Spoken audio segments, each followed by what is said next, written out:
Now, as winter looms, energy experts predict that Eskom will need to impose more stringent power cuts. Electricity Minister Kgosientsho Ramokgopa has also suggested that preparations are underway to address this particular issue. And presently, stage 6 power cuts remain in effect indefinitely. And for some reaction on this, we're joined by Dr Sean Muller from the Johannesburg Institute for Advanced Study Research Fellow. Thank you so much, Dr Muller. Good morning to you, and thank you for joining us. I mean, not to obviously create a panic or a sense of things being completely in chaos, or, you know, we do have a crisis.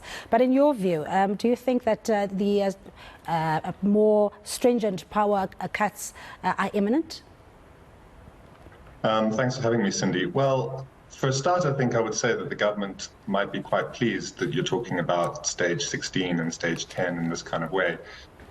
One of the problems really with the Eskom story is how fast moving it is. It wasn't very long ago that people were saying, well, maybe it would be worth compromising and having stage 2 power cuts indefinitely, so that Eskom could do the sustained maintenance it needs to get the system to a level of reliability that would avoid these higher stages of power cuts. Now, all of a sudden, we're talking about stage 6 power cuts indefinitely, and the possibility of these higher stages 10 and 16 and so forth.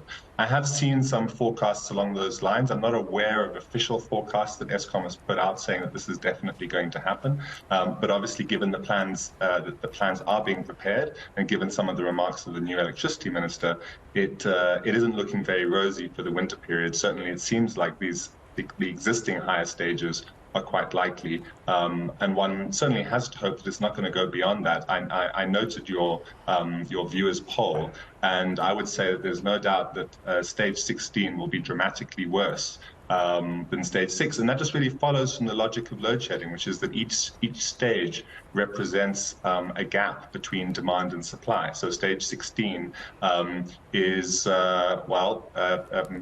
10 units more than stage 6. It's quite a dramatic difference, and it means that people are going to have to be without power for a much larger period of time in order to essentially protect the integrity of the grid.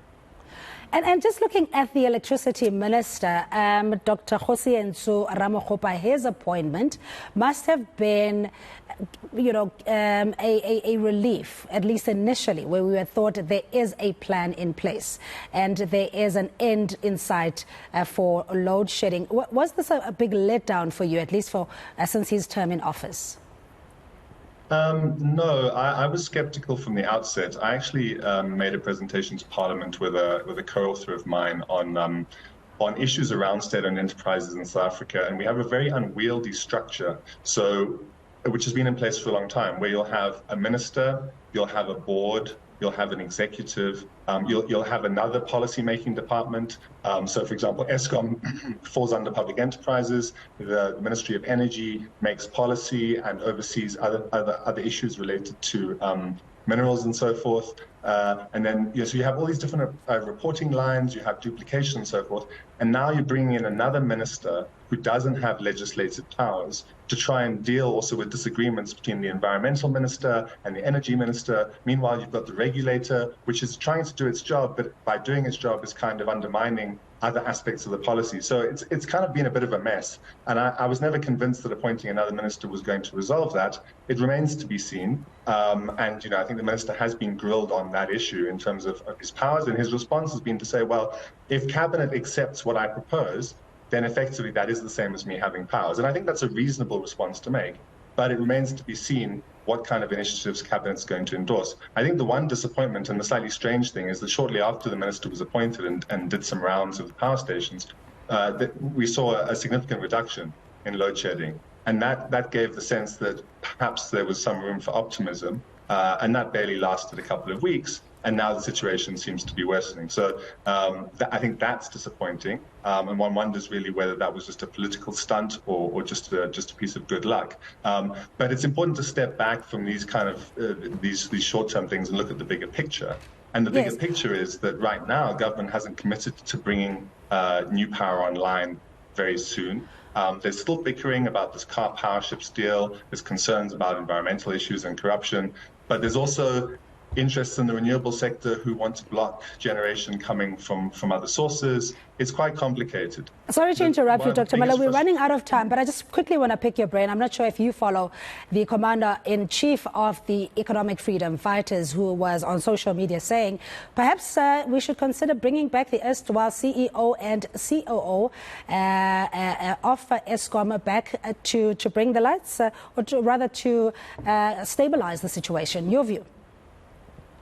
Well, I think the thing about both Mr. Molefe and Mr. Koko is not that one necessarily had any doubts about their technical capability. In fact, well, certainly in relation, I'm an economist by background, and Mr. Molefe had a lot of respect. I think the problem is that they've both been implicated in large-scale corruption, and bringing people back into an institution who've been implicated and who should probably be charged, at least given the opportunity to clear their names, given the evidence that was placed before the state capture inquiry, does not seem appropriate at all. So I don't think that that's a good solution. I wasn't particularly impressed with Mr. Derrida, and I think it's a good thing that he's now left. But the challenge is, who is going to be put into that position, and is the electricity minister going to be in any way able to do a better job? I think government has not done well enough over the last 5 years.